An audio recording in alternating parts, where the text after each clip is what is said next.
So I got the Platinum in Hi-Fi Rush, and it was quite challenging, but yet still a pleasant surprise. However, when people in chat started telling me about the free DLC, and that it had a trophy that was even harder than anything in the base game, well, this really piqued my interest. We start off the free DLC by popping the first trophy, and we get this just by accessing the DLC. What's going on here? Now we got a kick-ass hideout. Try out the arcade cabinet in the hideout. Well, we're on the board already.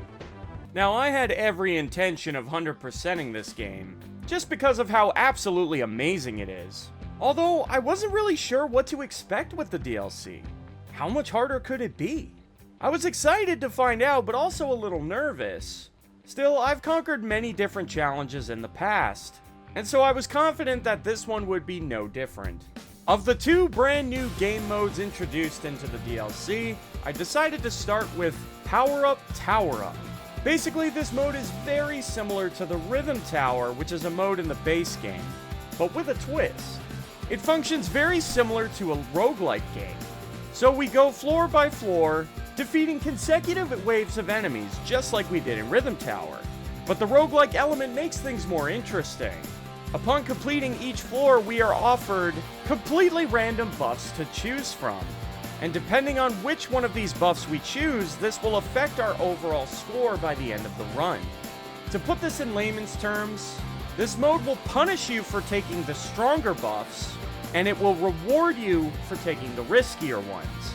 For example, some of the rewards will buff you significantly, making you so much stronger, and thus the mode becomes that much easier.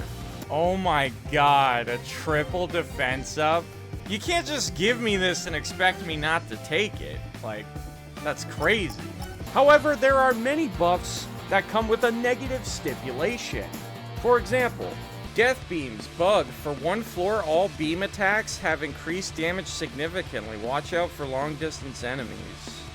So this would make ranged attackers much scarier for the next battle. However, in return, you'll get a much higher score multiplier.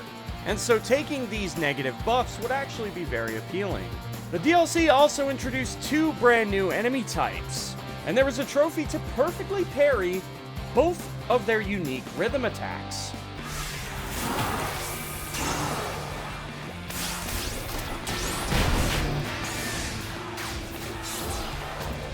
Fuck, his minigame's so easy too. I wanted that shit now.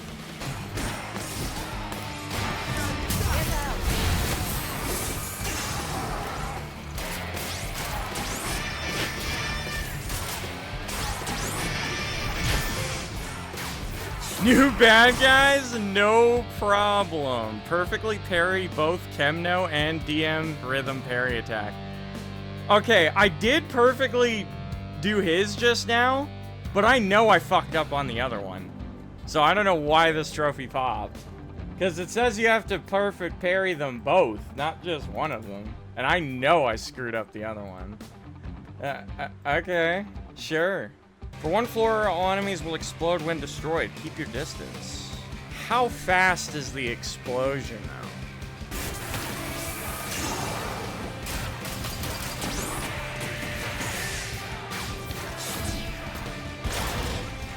Oh, fucking...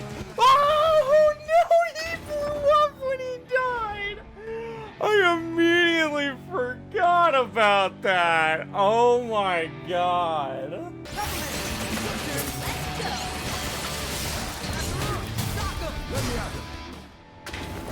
He literally hit me once. I wasn't even allowed to take one hit. Like, really? Not even one?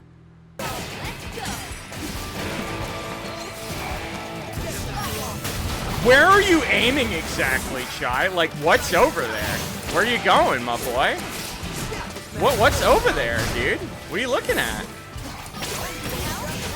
Oh my...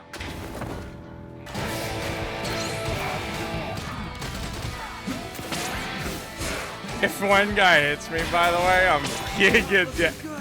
Come on! Now, I was actually expecting there to be a huge penalty for dying, but as it turns out, I was allowed to die several times. over and over, and I was still able to earn an S rank by the end, because I had just grabbed so many high score multipliers that dying just didn't matter.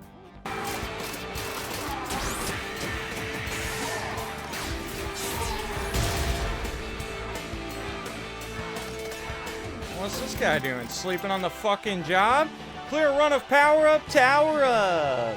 Now, I may have gotten the trophy for clearing Power Up, Tower Up, but as it turns out, I would have to complete this mode several more times in order to finish all of the challenges related to this mode. Finishing every challenge was required for multiple trophies in the DLC. Why do these tables just crumble like paper mache? What the fuck are these tables made of? Huh? Sorry, guys. I would have to do things like playing all the way through Power Up, Tower Up without ever upgrading my health, clearing a full run by fully upgrading your partner attacks, to just finishing the mode having done specific things by the end of it. It was pretty time consuming, but it was far from difficult. Alright, so that is Power Up, Tower Up completed. With half of the DLC's overall challenges done and dusted, it was time for me to move on to the second alternate game mode called BPM Rush. Now, this mode is unlike anything we've ever seen in the base game. Basically, in this mode, we have to fight enemies until the BPM meter at the bottom of the screen completely fills up. And once this happens, a unique enemy will spawn, which we will then have to defeat in order to move on to the next round. This sounds pretty straightforward, however, it's not as simple as it seems. You see, BPM stands for beats per minute, and upon progressing to each new round, the music will quicken its pace, meaning we essentially have to play the game faster if we want to stay on beat.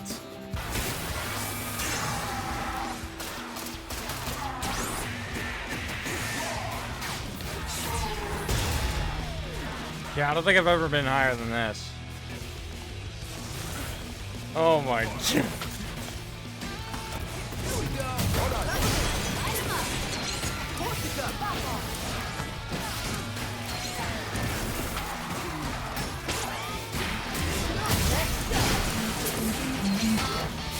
But it's not just us that has to play faster. All of the enemies are moving that much quicker as well. And with each new round, the game keeps getting faster and faster until we reach the final stage of 200 BPM. And this is where shit gets crazy. Alright, this is it, 200. Oh my god.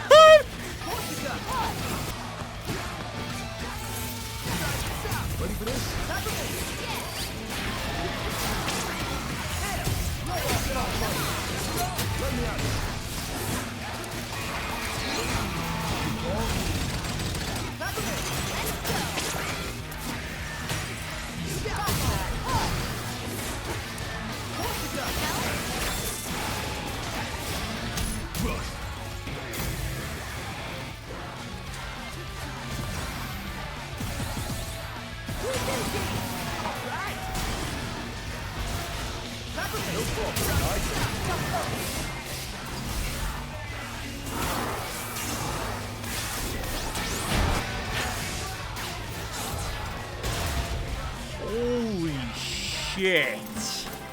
Call me Turbo Chai. Clear a run of BPM Rush on easy or normal. And I S ranked it. Wow. Wow.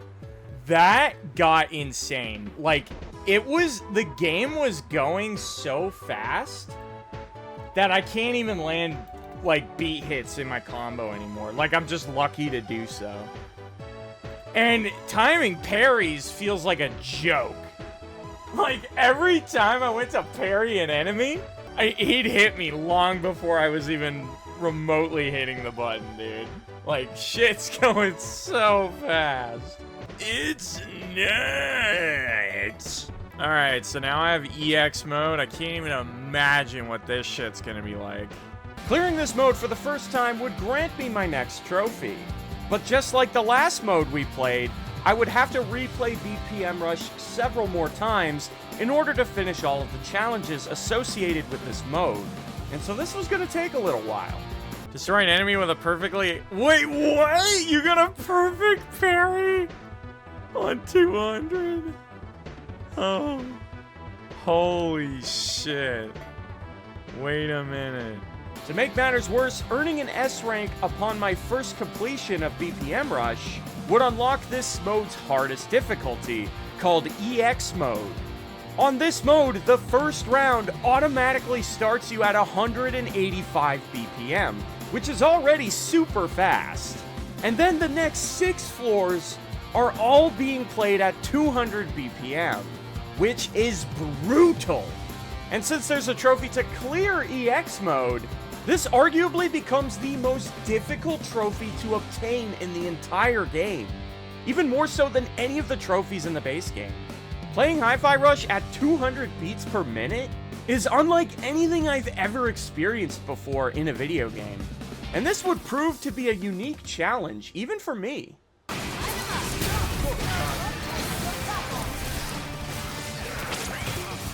I'm fucking... Oh my...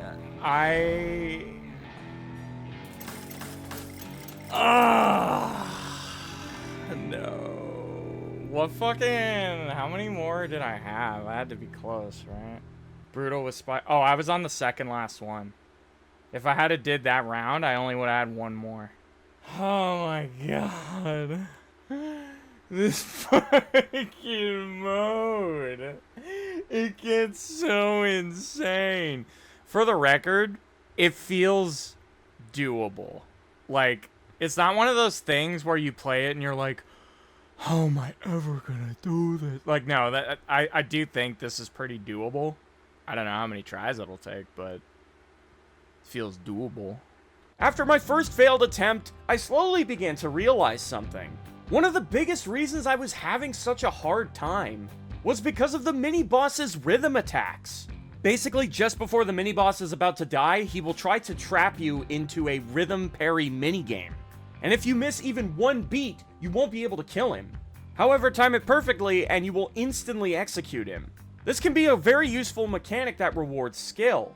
However, doing these rhythm minigames at 200 BPM gets nuts! And it's really hard to time it consistently. And every time you miss even one beat, you get your shit kicked in and you end up losing a lot of health if you keep failing over and over. And this could very easily cost you a run.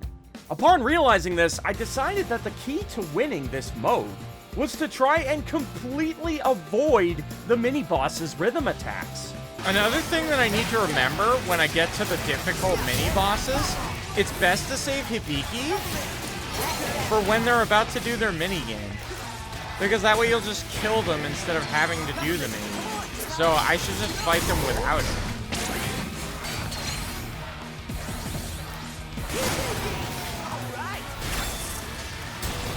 Okay, that time I did it a bit early.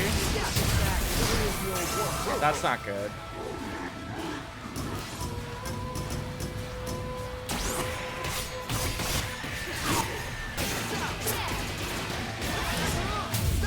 Alright, here we go, here we go. Fight them until...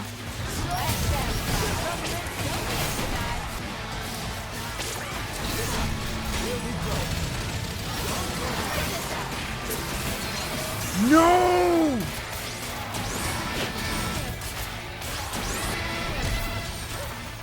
No. Enough with that bullshit. Go to bed. Go to sleep. Go to sleep! Woo! Work like a charm. This can be pretty tricky to do, but if you have enough in-game experience, it is possible to do this consistently. And the more I avoided their rhythm attacks, the more I began to realize that this was the difference between winning and losing this mode altogether.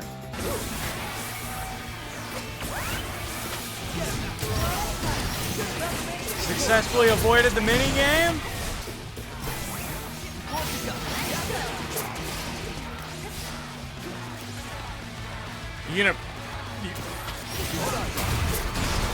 What a fucking dickhead. He just sat on it.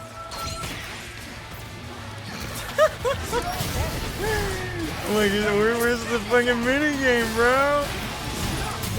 You gonna do the thing?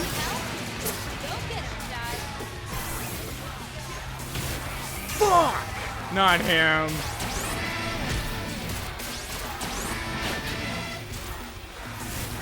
Good. Fuck you, bro. I don't want to play your shitty, dumb minigame. I want to win!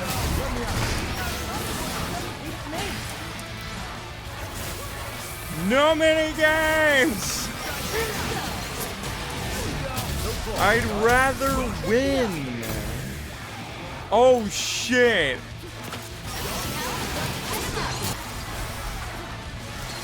Woo! Avoid it! Avoid it! No mini games, fuck you, bro! I don't want to play your mini game.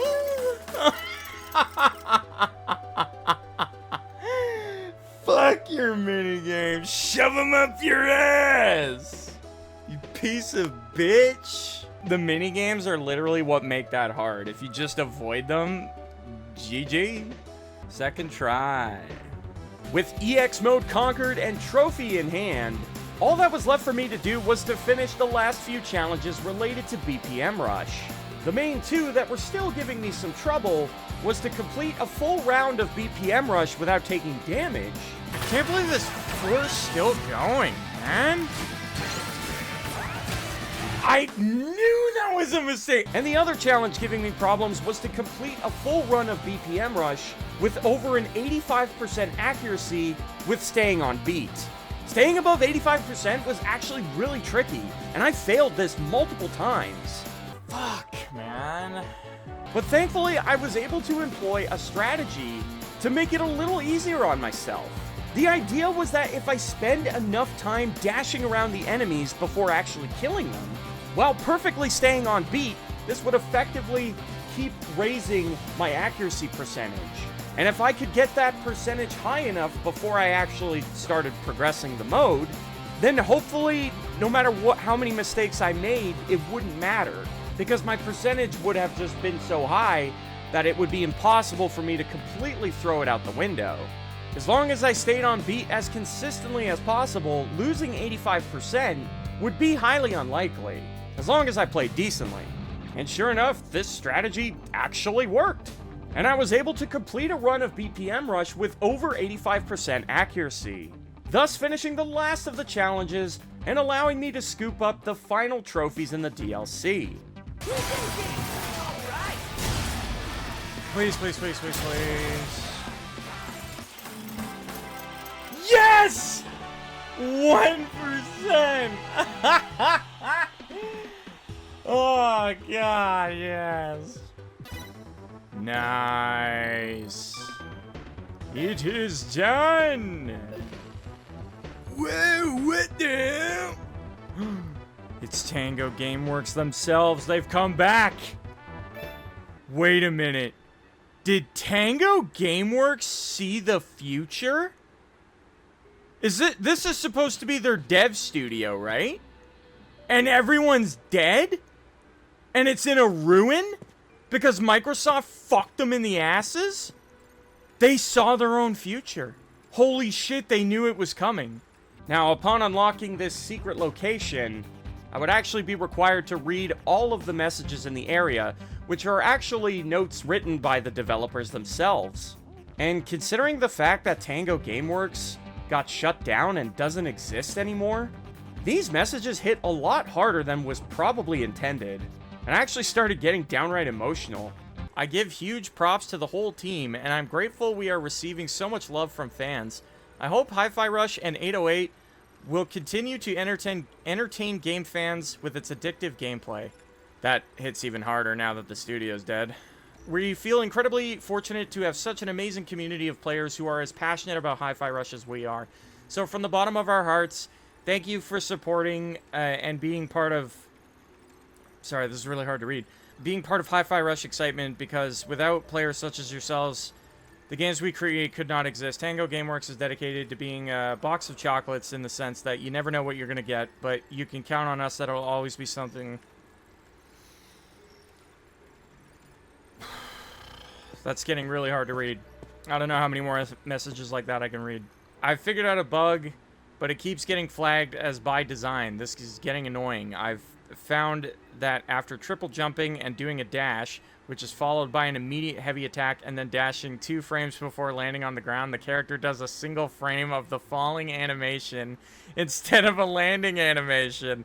I've been able to reproduce this thing at least twice out of 300 times, and so this is completely unacceptable. They really think users won't discover and abuse this? I'm trying to save this project and they keep blowing me off, but let's see who's the butt of the joke when this one explodes on social media and destroys our reputation. This is so funny.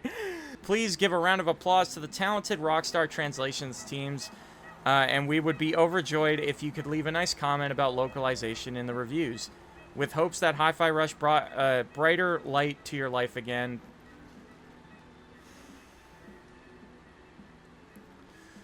Thanks for picking up Hi-Fi Rush.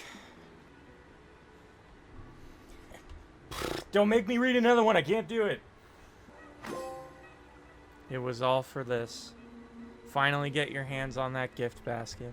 I didn't get a trophy for reading every message, though. So I must have missed one. Oh, there we go. Voices from within. Read all the messages from the developers. Aha.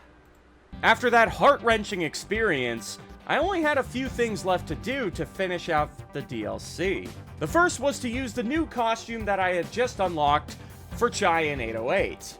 And I would have to make sure I had these outfits on while defeating the final boss one last time. Budget Chai. So this is what he would have looked like if this was a PS1 game. It's kind of cool. I would have dug it when I was a kid. Damn it! Oh, you know I will in my PS1 graphics.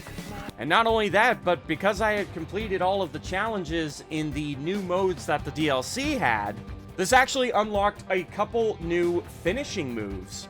And I would get a trophy for using them. And so thankfully I was able to do that during the final boss fight. Ah, Cinnamon! Holy shit! He's Goomba stomping his ass. Jesus!